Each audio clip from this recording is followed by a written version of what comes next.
सभी मित्रों को नमस्कार।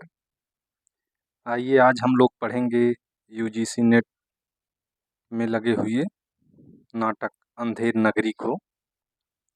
आइए बिना समय गंवाए शुरू करते हैं कि अंधेर नगरी भारतेंदु हरिश्चंद्र का नाटक है जो 1881 ईस्वी में लिखा गया है। हाँ, तो ये जो है 6 अंकों में है।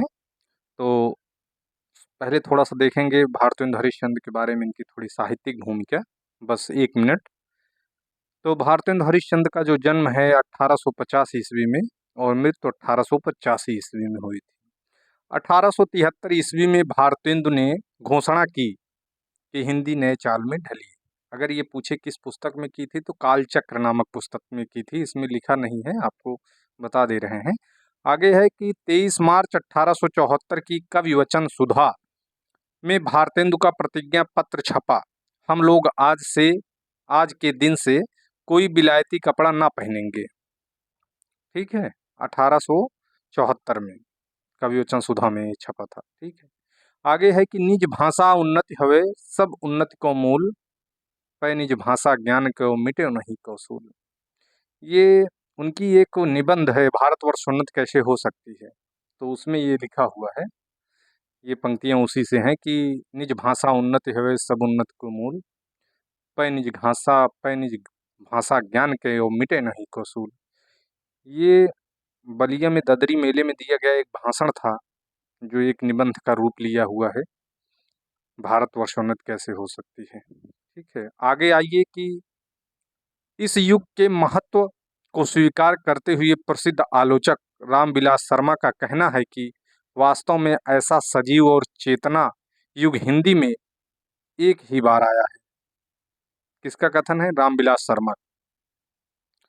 भारतेंदु उस क्रांतिकारी काल की उपज थे जिसमें पारंपरिक सामाजिक ढांचा टूट रहा था और नई विचारधारा जन्म ले रही थी।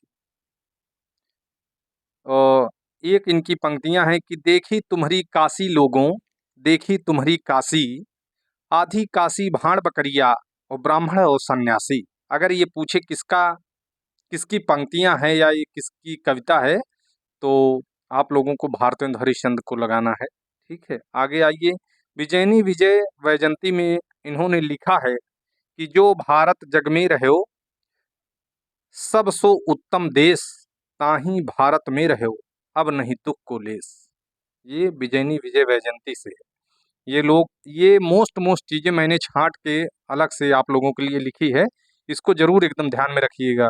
हाँ, ये नहीं कि इनकी एक लाइन से रचना बता रहा हूँ कि इनका ये है।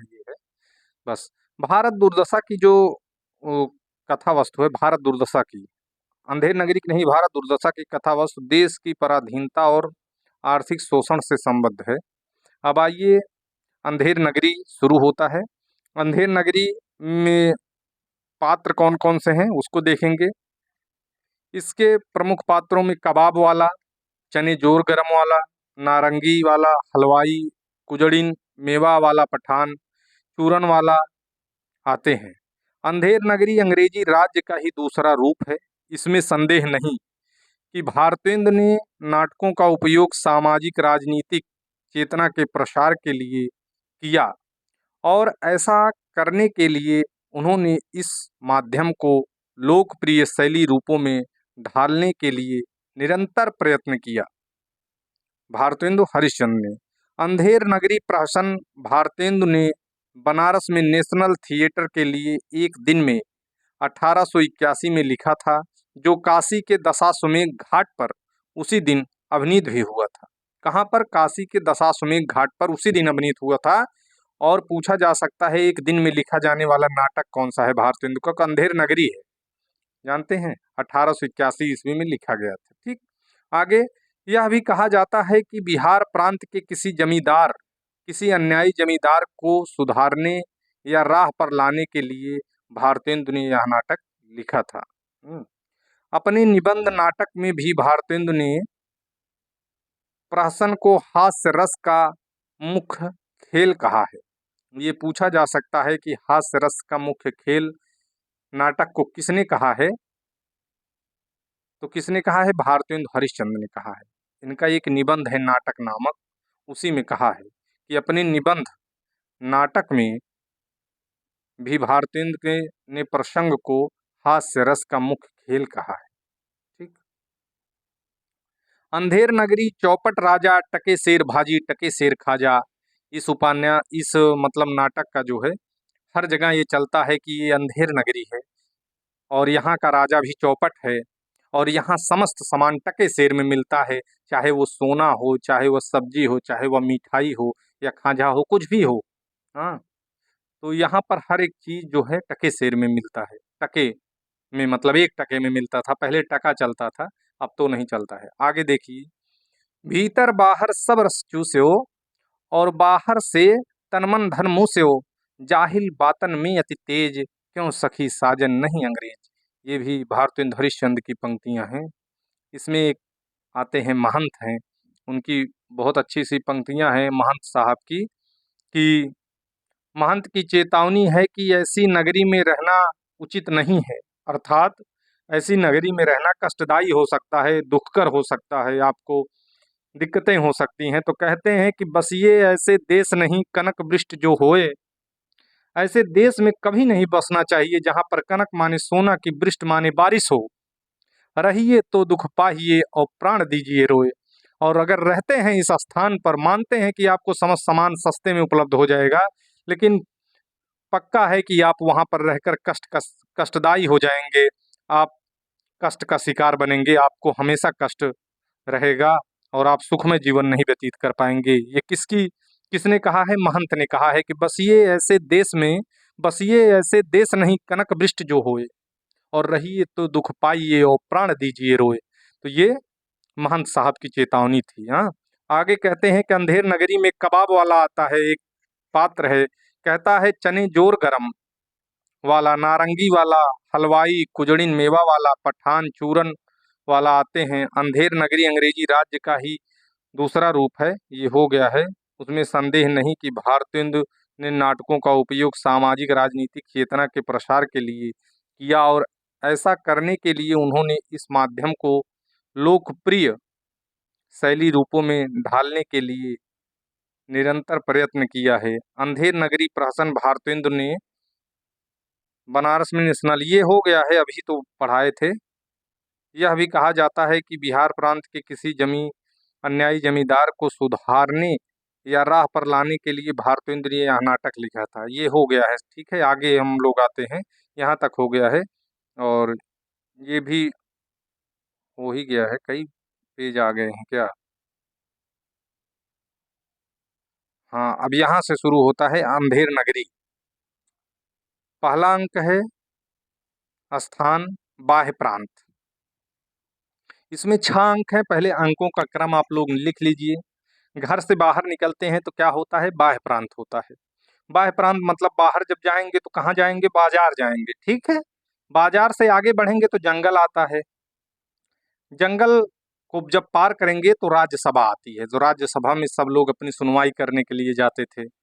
तो जैसे ही जंगल डाकेंगे है तो उसी जंगल का एक प्रारूप आ जाता है अरण्य। हाँ, फिर अरण्य के बाद लास्ट में हमेशा हर व्यक्ति को कहाँ जाना होता है? शमशान। तो पहला याद रख लीजिए बाह्य प्रांत और लास्ट वाला याद रख लीजिए शमशान। बाह्य प्रांत के बाद क्या आता है? बाजार आता है, एकदम नॉर्मल सी बात है। और शमशान के ऊपर क्या है? अरण्य है, बीच में जंगल और राज्यसभा है। याद करने का तरीका है ये, बाकी आप लोग अपने हिसाब से याद कर लीजिए, कोई दिक्कत नहीं है। बाह्य प्रांत, बाजार, जंगल, राज्यसभा, अरण्य और शमशान, ये इसके 6 अंक हैं।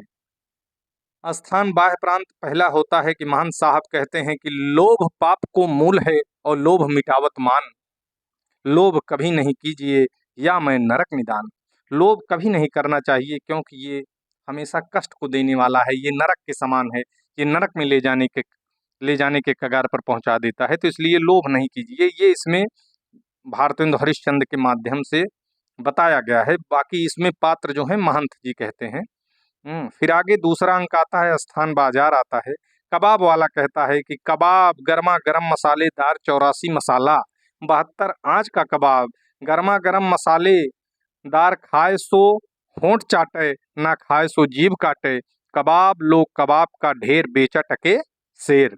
ऐसे ही समस्त चीजों में लास्ट में आता है टके सेर, बेचा टके सेर। हाँ, तो इसमें है, तो फिर से एक बार सुनिए कि कबाब गर्मा गर्म मसालेदार, 84 मसाला 72 आँच का कबाब, गर्मा गर्म मसालेदार, खाए सो होंठ चाटे, ना खाए सो जीभ काटे, कबाब लो कबाब का ढेर और बेचा टके शेर।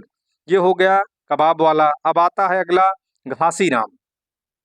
घासीराम का काम क्या है? चना बनाता है। तो देखिए क्या कहता है कि चने जोर गरम, चने बनावे घासीराम, जिनकी झोली में दुकान, चना चुरमुर चुरमुर बोले, बाबू खाने को मुंह खोले, और चना खावे तौफी मैना, बोले अच्छा बना चबैना, चना हाकिम साहब जो खाते, सब पर दूनी टिकस लगाते। हाँ, तो ये चीज है इसमें, चना हाकिम साहब खाते, सब पर दूनी टिकस लगाते। टिकस माने टैक्स। हाँ, तो आगे आइए। नारंगी वाला कहता है नारंगी ले नारंगी, सिलहट की नारंगी, बुलवट की नारंगी।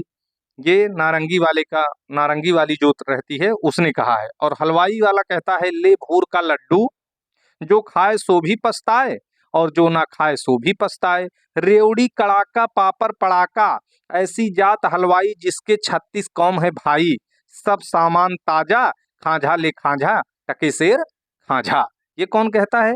हलवाई वाला कहता है। इस बार जिन्होंने यूजीसी नेट का पेपर दिया है, इसमें पूछा गया था कि इसमें से किसकी पंक्तियां कौन सी हैं मिलान के लिए। हाँ, पेपर हमने भी देखा, और तो देखिए ये हमने पहले ही बना रखा था नोट्स, तो ये नहीं कि आज हमने बना के आपको दे रहा हूँ, बस केवल आज आपके माध्यम से आप लोगों को पहुंचा रहा हूँ कि आप लोगों का भी उद्धार हो। ठीक है, आगे कहते हैं कुजड़िन, ये वाला भी था उसमें, ले धनिया मेथी सोवा पालक चौराई बथुआ करेमुआ नोनिया, कुल्फा कसारी चना सरसों का साग, जैसे काजी वैसे पाजी, रैयत राजी, टके शेर भाजी। अर्थात इसमें हर जगह समस्त सामान जो है अंधेर नगरी में सब टके शेर में ही मिलता है। तो कुजड़िन क्या कहती है? कुजड़ी मतलब जो सब्जी का काम करते हैं, सब्जी पहुंचाते थे, उनको गाँव में कुजड़िन बोलते थे। तो देखिए कुजड़ा वाला काम करते हैं जो, वही। तो लिखिए, ले धनिया मेथी सोवा पालक चौराई करेमुआ नोनिया, करेमुआ नोनिया, कुल्फा कसारी चना सरसों का साग, जैसे काजी वैसे पाजी, रैयत राजी टके शेर भाजी। ये कुजड़िन का कथन था, अर्थात कुजड़िन ने ये कहा है। और मुगल एक आता है। मुगल क्या काम करता है? इसमें बादाम अखरोट का उसके पास काम रहता है पूरा। तो आइए उसके माध्यम, कहता है बादाम पिस्ते अखरोट अनार, बिही दाना मुनक्का किशमिश अंजीर, लो सब मेवा टके शेर। हाँ, तो अब पाचक वाला कहता है, पाचक वाला मतलब चूरन, चूरन का काम। पहले देखिए गांव में चूरन बेचने आते थे, या दुकानों पे भी चूरन मिलता था, तो वही पाचक वाला है। इन्होंने क्या गीत गाया है कि चूरन अमल वेद का भारी, जिसको खाते कृष्ण मुरारी। कितना अच्छा सा है कि चूरन अमल वेद का भारी, जिसको खाते कृष्ण मुरारी, मेरा पाचक है पचलोना, जिसको खाता श्याम सलोना। हिंदू चूरन इसका नाम, विलायत पूरन इसका काम, और चूरन चला दाल की मंडी, इसको खाएंगी सब रंडी। चूरन अमले सब जो खावे, दूनी रिश्वत तुरंत लगावे, तुरंत तुरंत पचावे। अर्थात रिश्वत माने घूस। कह रहे हैं चूरन चला दाल की मंडी, इसको खाएंगी सब रंडी, चूरन अमले सब जो खावे, दूनी रिश्वत तुरंत पचावे। चूरन साहिब लोग जो खाता, सारा हिंद हजम कर जाता, चूरन पुलिस वाले खाते, सब कानून हजम कर जाते, ले चूरन का ढेर और बेचा टके शेर। ये भारतेंदु जी ने इसके माध्यम से बताना चाहा है, जितनी यहाँ पे सूदखोरी खसोटी हो रही है, यहाँ पर जितना अन्याय अत्याचार हाँ हो रहा है, उन सबको यहाँ पर दिखाया है। हाँ, कितना करप्शन है यहाँ पर, लोग करप्ट हो चुके हैं, वही इस चूरन के माध्यम से बता रहे हैं। ये एकदम हूबहू पंक्तियां थी कि मछली वाली कहती है, मछली ले मछली, इस बार यूजीसी में पूछी गई है। मछली ले मछली, मछरिया एक टका के बिचाए, लाख टका का बाला, जोबन गाहक सब ललचाए, नैन मछरिया रूप जाल में देखत ही फंस जाए, बिन पानी मछरी सो बिरहिया मिले बिना कुलाए। सोचिए कितना बढ़िया लिखी है मछली वाली कि मछरी ले मछरी, मछरिया एक टके के बिकाए, एक टके की, और लाख टका का बाला, जोबन गाहक सब ललचाए, नैन मछरिया रूप जाल में देखत ही फंसी जाए, बिन पानी मछरी सो बिरहिया मिले बिना कुलाए। ये मछरी वाली का कथन है, मछरी वाली की के माध्यम से गीत गाया गया है। और एक इसमें आता है जात वाला। जात वाला कौन रहता है? ब्राह्मण व्यक्ति होता है और उसमें उसका पात्र है ये जात वाला। कहता है जात ले जात टके शेर जात, एक टका दो हम अभी अपनी जात बेचते हैं। टके के वास्ते ब्राह्मण से धोबी हो जाएं और धोबी को ब्राह्मण बना दें कर दें। टके के वास्ते जैसी कहो वैसी व्यवस्था दें, टके के वास्ते झूठ को सच कर दें। सोचिए, जात वाला कह रहा है। फिर आगे कहता है कि बनिया, आटा दाल लकड़ी नमक घी चीनी मसाला चावल ले टके शेर, ये बनिया का कथन है। गोवर्धन दास, वाह वाह अंधेर नगरी चौपट राजा, टके शेर भाजी टके शेर खाजा। गोवर्धन दास गाते हुए प्रवेश करते हैं, यही गाते हैं और आनंद से बगल बजाते हैं। हाँ, बगल का मतलब एक प्रकार का वाद्य यंत्र है, ऐसे बजाया जाता है बस। और तीसरे अंक में स्थान जंगल आता है। हाँ, पहला बाह्य प्रांत है, दूसरा बाजार है और तीसरा जंगल है। याद करते जाइए। हाँ, तो दोहा है इसमें कि श्वेत श्वेत सब एक ते एक से, और जहाँ कपूर कपास। कह रहे हैं कि श्वेत माने सफेद, कहें न श्वेत श्वेत जब सब एक से, जहाँ कपूर कपास, ऐसे देश कुदेश में कबहु न कीजिए बास। ऐसे देश में रहना आपके लिए कष्टदायी ही हो सकता है, आपको हमेशा कष्ट ही मिल सकता है। जहाँ कपूर और कपास माने रुई में कोई अंतर ही ना हो, तो ऐसे देश में कतई नहीं रहना चाहिए। ये दोहा है और ये दोहा भी हमको लग रहा है महंत महंत साहब का ही है। और चौथा अंक आता है स्थान राज्यसभा। चौथे अंक के पात्रों में है, एक सेवक है, राजा है, मंत्री है, दूसरा नौकर है, फरियादी है, कल्लू है, कारीगर है, चूने वाला चुन्नी लाल, और भिस्ती है, कसाई है, गडेरिया है और कोतवाल है। ये चौथे अंक के पात्र हैं। और पांचवें अंक स्थान अरण्य। पांचवा अंक स्थान अरण्य आता है। हाँ, राज्यसभा के बाद अरण्य आता है, अब इसी के बाद शमशान आ जाएगा। तो गोवर्धन दास गाते हुए आते हैं कि अंधेर नगरी अनभुज राजा। क्या है कि अंधेर नगरी है, नगरी कौन सी है? अंधेर है। और राजा भी अनबूझ है, जिसको कुछ नहीं पता है, क्या करना है क्या नहीं करना है, अपनी जनता को अपनी प्रजा को कैसे रखना है, उसको कुछ पता नहीं। तो वही चीज इसमें कह रहे हैं कि अंधेर नगरी अनबूझ राजा, टके शेर भाजी टके शेर खाजा। नीच ऊंच सब एक ही ऐसे, जैसे भणुए पंडित तैसे। हाँ, जात पात पूछे नहीं कोई, हरि का भजे सो हरि का होई। और वैश्या जोरू एक समान, बकरी गई गऊ एक करजान। और अंधा धुंध मचे सब देसा, मानव राजा रहूं विदेशा। सोचिए कितनी अच्छी पंक्तियां हैं। तो याद रखिएगा, गोवर्धन दास गाते हुए आते हैं। गोवर्धन दास का ये गाना है, गोवर्धन दास गाते हुए जाते हैं कि फिर से एक बार रिपीट कर रहा हूं कि अंधेर नगरी अनबूझ राजा, टके शेर भाजी और टके शेर खाजा। नीच ऊंच सब एक ही ऐसे, जैसे भणुए पंडित तैसे। और जात पात पूछे नहीं कोई, हरि के हरि को भजे सो हरि का होई। और वेश्या जोरू एक समान, बकरी गऊ एक करिजान। और अंधा धुंध मचे सब देसा, मानव राजा रहे विदेशा। ऐसा लगता हो कि राजा यहाँ रहता ही नहीं हो, पूरे नगर में पूरे राज्य में केवल अंधेर ही अंधेर मचा हुआ है। और पांचवें अंक के पात्र में आता है पहला प्यादा, दूसरा प्यादा और गोवर्धन दास। छठे अंक में स्थान है शमशान है। गोवर्धन दास को पकड़े हुए 4 सिपाहियों का प्रवेश होता है।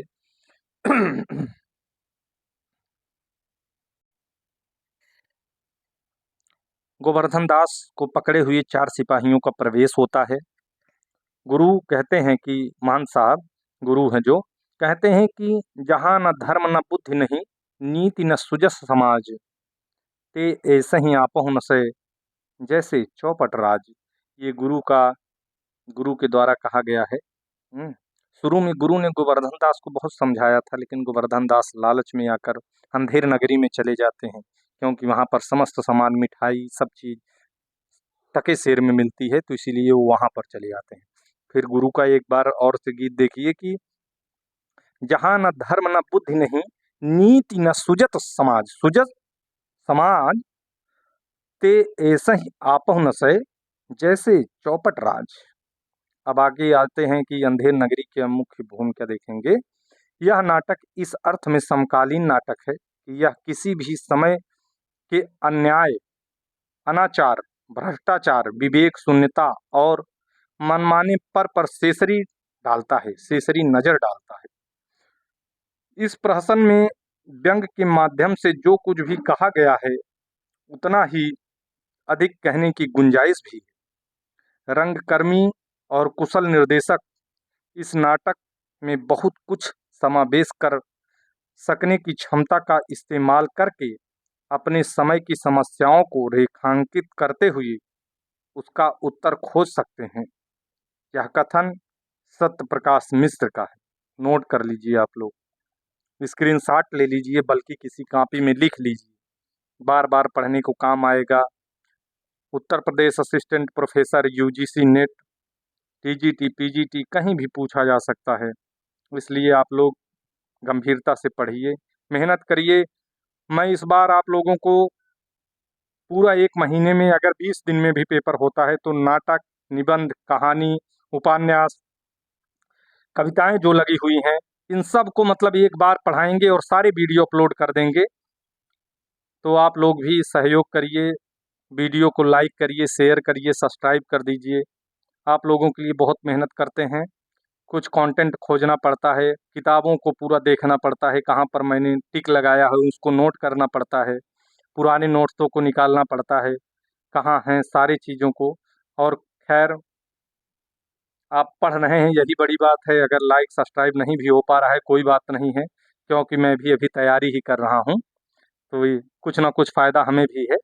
तो चलिए आगे इनके पात्र देखते हैं। टोटल जितने पात्र हैं इस नाटक में, पहला पात्र है महंत, दूसरा नारायण दास और तीसरा गोवर्धन दास। ये इसके प्रमुख पात्र हैं, इसको आप लोग नोट कर लीजिए।